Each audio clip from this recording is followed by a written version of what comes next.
Hello बच्चों, कैसे हैं आप लोग। आशा करती हूँ आप लोग बहुत अच्छे होंगे, जहाँ भी होंगे मस्त होंगे, खुश होंगे और पढ़ाई भी कर रहे होंगे मन लगा करके। तो मैं कल पढ़ाई थी आप लोगों को।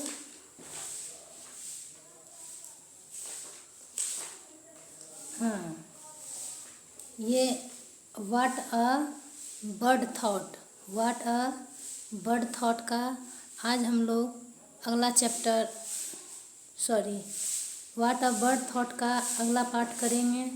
क्योंकि चैप्टर बहुत बड़ा है तो बनाने में भी टाइम लगता है, पढ़ाने में भी टाइम लगता है और एक वीडियो में हो नहीं पाता है। तो इसलिए मैं आप लोगों को पार्ट पार्ट करके पढ़ाती हूँ। कल मैं पढ़ाते पढ़ाते मेरा मोबाइल का बैटरी डाउन हो गया था, तो मैं ए बेबी का पढ़ा दी थी, ए फिश का पढ़ा रही थी, तो अपने मोबाइल का स्विच ऑफ हो गया। तो मैं आज इसके आगे से पढ़ाऊंगी, तो सारे बच्चे ध्यान से पढ़ेंगे।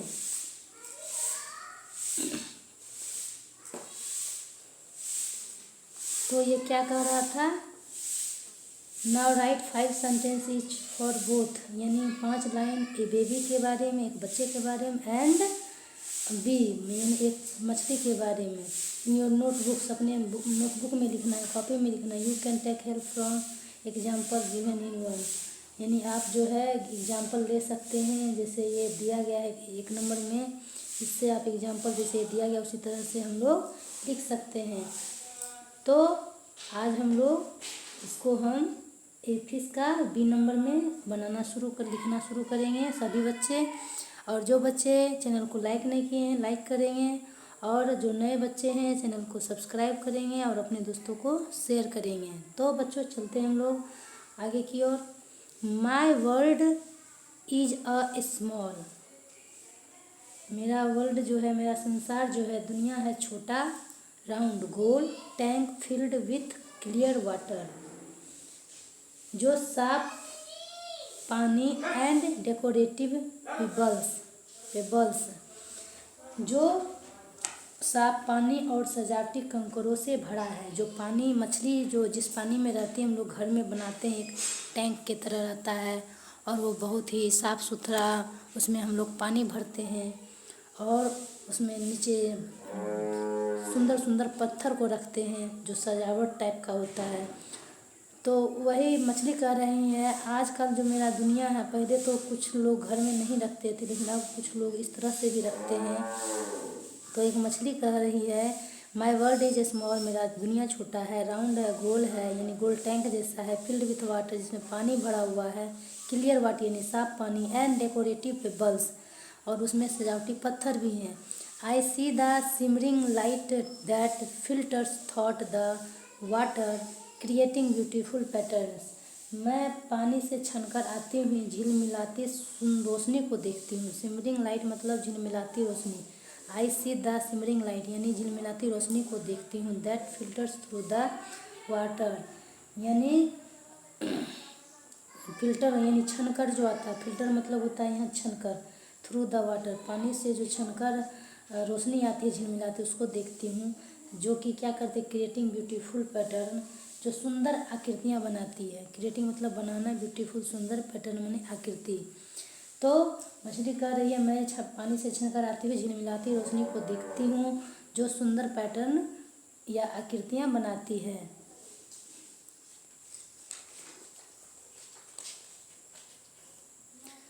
माई world is made of plants and tiny hiding places where I can rest, मेरी दुनिया पौधों और छोटे छोटे छिपने के स्थानों से बनी है ना। टीनी मतलब छोटा, हेडिंग मतलब छुपने, प्लेस मतलब स्थान। तो वो कहती है मेरी दुनिया जो है पौधों और छोटे छोटे छिपने के स्थानों से बनी है। वेयर आई कैन रेस्ट, जहाँ मैं आराम कर सकती हूँ, आराम किया कर सकता हूँ। तो मछली ज़्यादातर हम लोग स्त्रीलिंग में लेते हैं, इसलिए हम लोग मछली का प्रयोग ज़्यादा रहता है, नहीं करके रहती मैं प्रयोग कर रही हूँ। Wherever I swim to the surface I see the faces of humans who feed me, whenever I swim to the surface, जब मैं पानी की सतह पर तैरता हूँ, I see the faces of human, तो मैं ह्यूमन यानी आदमी यानी व्यक्ति की चेहरा को देखता हूँ या देखती हूँ, हु फीड मी, जो हमें भोजन खिलाते हैं। तो मछली कह रही है, जब मैं पानी की सतह पर तैरती हूँ तो मुझे मनुष्यों के चेहरे दिखाई देते हैं जो मुझे खाना खिलाते। जब भी हम लोग तालाब या नदी के किनारे जाते हैं तो कुछ दाना लेके जाते हैं और हम लोग क्या करते हैं, खिलाते हैं। तो मछली कहती है, जब भी मैं पानी की सतह पे आता हूँ तो मनुष्य का चेहरा देखता हूँ जो मुझे भोजन खिलाते हैं। इन द एंड, लास्ट में, अंततः, my world includes the larger aquarium where I can swim freely and explore new areas. अंततः मेरी दुनिया बड़ा एक्वेरियम भी शामिल है। एक्वेरियम मतलब होता है जिसमें पानी भरा रहता है। तो वही कह रही है, इन द एंड, अंततः, my world include the large aquarium, मेरी दुनिया बड़ा एक्वेरियम भी शामिल है। वेयर आई कैन स्विम, जहाँ मैं स्वतंत्रतापूर्वक, फ्रीली स्वतंत्रतापूर्वक तैर सकती हूँ। एंड एक्सप्लोर न्यू एरियाज, और नए क्षेत्रों का एक्सप्लोर कर सकती हूँ। एक्सप्लोर मतलब खोज यानी अन्वेषण कर सकती हूँ। अब हम लोग पढ़ेंगे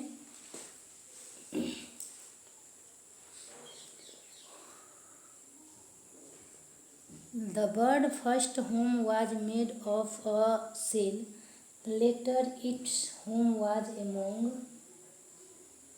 leaves and made of straw, है ना। यहाँ है, चिड़िया का पहला घर जो है सीप से बना था, है ना।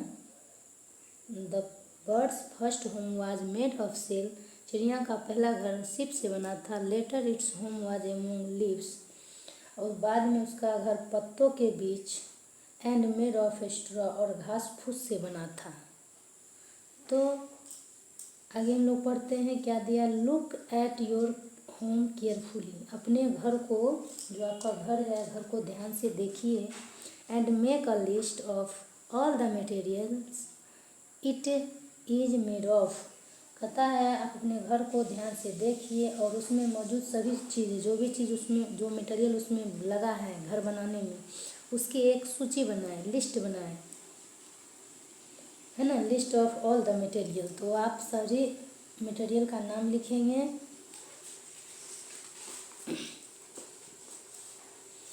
My home is made of brick, cement and iron, तो क्या कहता है, मेरा घर ईंट, सीमेंट और लोहे से बना है। ब्रिक्स होगा, ईंटों से, एक ईंट से घर नहीं बनता, इसलिए मैंने ब्रिक्स लिखा है।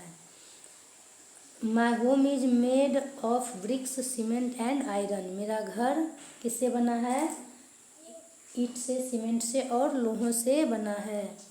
अगला है question, why do you think our home are not made of straw, why do you think, आपको क्या लगता है कि हमारे जो घर हैं, हमारे घर पुआल से क्यों नहीं बनते, ना। Why do you think our home are not made of straw, straw मतलब पुआल, घास फूस, हम लोग का जो घर है वो घास फूस से क्यों नहीं बनता है। तो इसका आंसर हम लोग लिखेंगे बच्चों, और सारे बच्चे ध्यान से अपनी कॉपी में सुंदर राइटिंग में लिखते जाएंगे। Our home can not be made of straw, हमारा घर जो है पुआल से नहीं बन सकता, बिकॉज, क्योंकि, they will get wait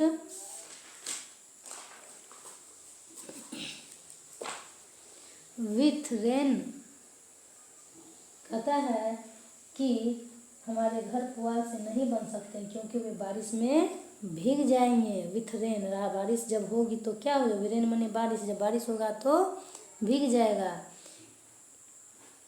sorry, यहाँ सारे बच्चे देखेंगे, because they will get wet, क्योंकि वे बारिश में, है ना, विथ रेन, वे बारिश में भीग जाएंगे। It will be a weak house, और वे कमज़ोर घर होंगे। Will not be able to support our weight, और हमारा वजन भी नहीं संभाल सकेंगे। जो घास फूस का घर होगा वो हमारा वजन संभाल नहीं सकेगा। We will not be able to cook our food as straws will catch freeze easily, catch fire easily, freeze नहीं है फायर है। तो कहते हैं we will not be able to cook our food, हम लोग खाना नहीं पका पाएंगे। क्यों? क्योंकि as straw will catch fire easily, क्योंकि जो पुआल है उसमें घास फूस जो है उसमें आग आसानी से पकड़ लेगा, इसलिए हम उस घर में खाना भी नहीं बना सकेंगे। वो हमारा वजन नहीं संभाल सकता है, बारिश में भीग जाएगा तो हम लोग को दिक्कत होगा, कमज़ोर घर होता है, इसलिए हमारे घर घास फूस के नहीं बनते हैं। अगला है if you had to own a home, अगर आपको अपने घर का हाँ, if you had to own a home of your choice, अगर आपको अपनी पसंद का घर चाहिए, what would it look like and what material would you like to use, तो वह कैसा दिखेगा और आप उसमें कौन कौन सी सामग्री इस्तेमाल करेंगे, है ना। वाट वुड इट लुक लाइक, तो वह कैसा दिखेगा, एंड वाट मटेरियल, मटेरियल मतलब आप कौन कौन सा सामान उस घर को बनाने के लिए सुंदर घर लाइक टू यूज, मतलब किस किस सामान को डालना पसंद करेंगे आप।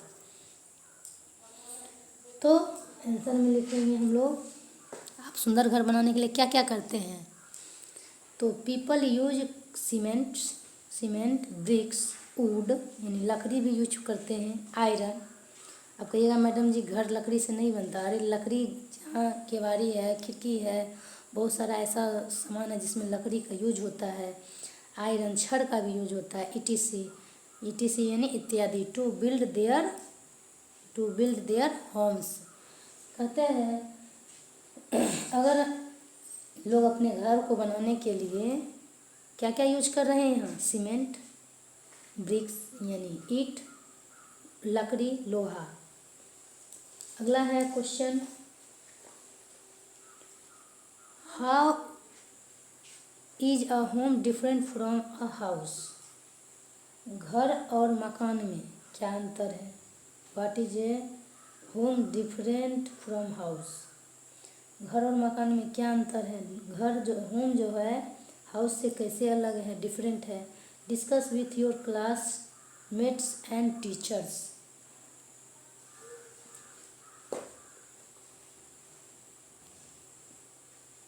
A home is a place where you live comfortable with your family। कहता घर वह जगह होती है जहाँ आप अपने परिवार के साथ आराम से रहते हैं ना। A house is made of bricks और stones और mud। घर जो है ईंटों पत्थरों और मिट्टी से बनी होती है ना। ईंट स्टोन माने पत्थर, मड माने मिट्टी या सॉइल भी आप लिख सकते हैं। It is only a shelter, यह एक केवल आश्रय है। मकान क्या है, यह एक आश्रय है जहाँ हम लोग जहाँ हम लोग आश्रय लेते हैं। तो 4 नंबर का हो जाएगा ये।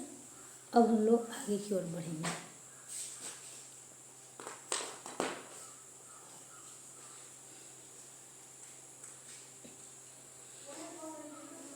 Look at the list of some workers who build house.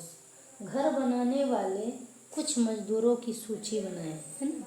Look at the list, इस लिस्ट को देखो। Some workers who build house, है ना। कुछ जो आपके घर में मजदूरी करते हैं उसकी सूची बनाओ। वर्कर्स मतलब मजदूर। Find out the work they do and right as shown in the example. You can think of other workers and add them to। कथा उदाहरण में दिखाए अनुसार फाइंड आउट द वर्क, उन काम का पता लगाए, and they do and write, और उदाहरण में दिखाए शोन इन द एग्जाम्पल। जैसे यहाँ एक एग्जाम्पल मेसन क्या करता है, ब्रिक्स यानी कि लेज ब्रिक्स एंड स्टोन, तो ईंट और पत्थर को बिछाता है। तो एक एग्जाम्पल दिया गया, उसी के आधार पे कह रहे हैं ये कि घर बनाने वाले कुछ मजदूर की सूची देखिए और उनके काम का पता लगाइए, है ना, फाइंड यानी पता लगाइए द वर्क, उनके काम का जो वो करते हैं, जो उस काम का पता लगे जो वो दे डू जो करते हैं, एंड राइट और लिखिए as shown in the example, जो जैसा कि एक एग्जाम्पल दिया गया और आपको टोटल का बनाना है। You can think of other workers and add them too, और उन्हें भी आप जोड़ सकते हैं। आप अन्य मजदूर के बारे में सोच सकते हैं। यू कैन थिंक यानी आप सोच सकते हैं अदर वर्कर्स, अदर अन्य वर्कर्स के बारे में, और उन्हें आप इसमें ऐड करके लिख सकते हैं। जैसे पेंटर, तो पेंटर क्या करता है, पेंट्स वॉल यानी दीवार पर पेंट करता है, दीवार वाल माने दीवार। इलेक्ट्रीशियन क्या करता है, इलेक्ट्रिकल कनेक्शन, घर में जो इलेक्ट्रिकल विद्युत कनेक्शन, इलेक्ट्रिकल मतलब विद्युत कनेक्शन, जो विद्युत कनेक्शन होता है उसका काम करता है इलेक्ट्रीशियन। प्लम्बर क्या करता है, fix tap and water pipes, नल और पानी के पाइप को ठीक करता है। कारपेंटर क्या करता है, मेक फर्नीचर, कारपेंटर मतलब होता है बढ़ई, कारपेंटर माने बढ़ई, मेक फर्नीचर वो फर्नीचर बनाता है। आर्किटेक्ट यानी वास्तुकार, आर्किटेक्ट क्या करता है, मेक प्लान्स ऑफ हाउस, घर की योजना को बनाता है, घर की योजना जो बनाता है उसको हम आर्किटेक्ट कहते हैं। पोटर क्या करता है, बर्तन, जो पोटर यानी कुम्हार, इसको हम हिंदी में कुम्हार कहते हैं, पोटर। मेक पॉट्स माने बर्तन बनाते हैं। कुक क्या करता है, तो कुक जो होता है कुक्स फूड यानी भोजन बनाता है, भोजन पकाता है।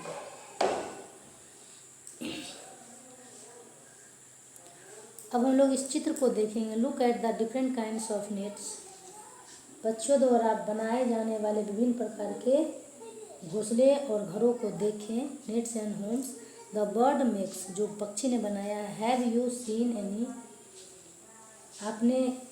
आपने कोई देखा है। Discuss this type of nests with your teacher and classmate, यहाँ कहता अपने शिक्षक और सहपाठियों के साथ इन घोंसलों के बारे में क्या करना है, टाइप्स ऑफ नेस्ट, इस घोंसले के बारे में चर्चा करना है। तो ये जो है किस प्रकार का घोंसला है, तो ये जो है ट्रेडिशनल नेट्स, ये क्या है, एक पारंपरिक, ट्रेडिशनल मतलब होता है पारंपरिक घोंसला। जैसे आप देखेंगे टहनियों और पत्तियों और अन्य पौधों की सामग्री से बना घोंसला होता है। यह आमतौर पर कैसा है, पौधों की शाखाओं के बीच में पाया जाता है, शाखाओं में पाया जाता है। और इस तरह का जो घोंसला होता है ज़्यादातर रॉबिन पक्षी, गोरैया पक्षी और कबूतर पक्षी जो होता है, इस प्रकार का ही घोंसला ज़्यादातर बनाता है। तो आप इस तरह से इसको इंग्लिश में भी लिख सकते हैं, लेकिन इसमें ज़्यादा जगह नहीं है इसलिए मैंने नहीं लिखा है, आप लिख सकते हैं। तो अगला हम लोग देखते हैं हैंगिंग नेट्स, लटकते घोंसले। ये जो है लटका हुआ घोंसला, जैसे आप लोग जो उसको क्या तार का पेड़ पर देखते होंगे, ज़्यादातर इस तरह से लटका हुआ रहता है। तो ये घोंसला जो होता है शाखाओं से लटके होते हैं और बुनी हुई घास, जैसे लगेगा बिना हुआ है, जैसे कपड़ा हम लोग बुन के बनाते हैं वैसे ही बिना हुआ होता है। तो बुनी हुई घास एवं अन्य लचीली सामग्रियों से इस प्रकार का घोंसला बनता है। और इस प्रकार का जो घोंसला होता है, बीबर बर्ड, ओरियोल पक्षी, है ना, बनाते हैं, जो कि लटका हुआ घोंसला होता है। और ये जो घोंसला होता है जटिल संरचना के कारण आकर्षक भी होता है। इसका बुनाई इतना सुंदर लगता है कि दूर से देखने में सुंदर भी लगता है, आकर्षक भी लगता है। और अक्सर प्रचुर वनस्पति वाले क्षेत्रों में ऐसा ही, मतलब जहाँ ज़्यादा पेड़ पौधे होते हैं वहाँ इस प्रकार का घोंसला पाया जाता है। कैविटी नेस्ट, गुहा घोंसला, इसको हम लोग कहेंगे गुहा, कैविटी मतलब गुहा। घोंसला जो पेड़ के शाखा में को छेद करके उसको बनाता है। जैसे देखिएगा घोंसला जो है पेड़ के तनों में छेद करके अंदर बनाया जाता है।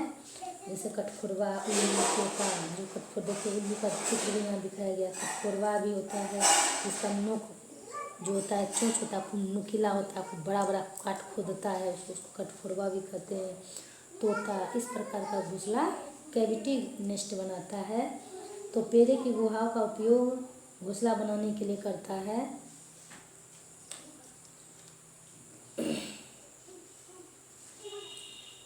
तो ये घोंसला इस प्रकार का इसलिए भी बनाता है कि जैसे शिकारी लोग जो होते हैं शिकारी से बचने के लिए वो अंदर में छुपे रहते हैं और इस प्रकार का घोंसला बनाते हैं अपनी सुरक्षा के लिए। मौसम से भी बहुत प्रकार का रक्षा होता है। बरसात के मौसम में अंदर में पानी में जाएगा ना इसके अंदर पानी, तो उसको बहुत ही सुरक्षा प्रदान होता है। और इसमें छेद जो आप लोग भी देखे होंगे पेड़ में जिनमें छेद हो और जो पक्षियों का घर हो सकते हैं।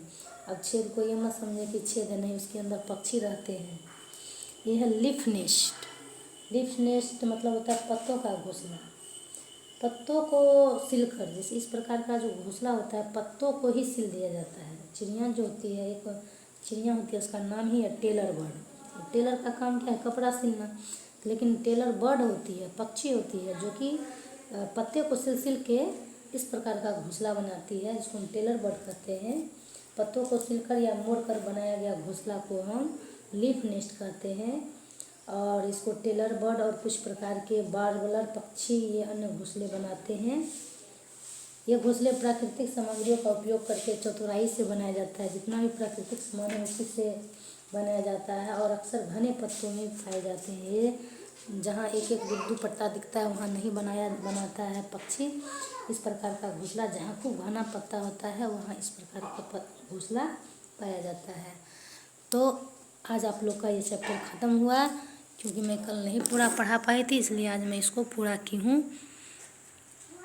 आप लोग सारे लोग चैनल को लाइक करेंगे, सब्सक्राइब करेंगे और अपने दोस्तों को शेयर करेंगे, क्योंकि आप लोग अपने दोस्तों से क्लास में इसको पूछिएगा और इसके बारे में चर्चा कीजिएगा, तो आप लोग कभी भूलिएगा नहीं। Thank you, bye.